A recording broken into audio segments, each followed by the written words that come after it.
Le directeur général de l'Organisation mondiale de la santé appelle mercredi à ne pas relâcher la vigilance face au coronavirus. Un virus que beaucoup de personnes ne comprennent toujours pas, a-t-il insisté. Ne nous y trompons pas, le chemin est encore long, nous vivrons avec ce virus encore longtemps.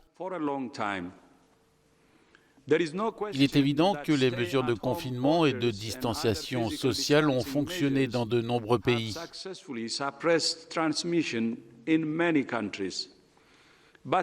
Mais le virus reste très dangereux et l'épidémie peut très vite repartir.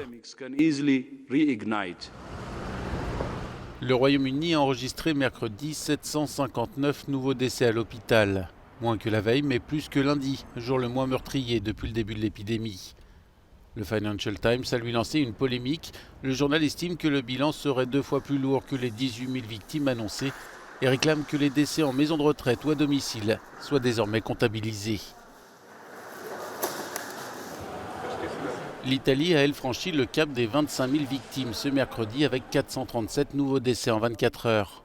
Mais le chiffre des guérisons continue de monter chaque jour et donne de l'espoir à toute la population.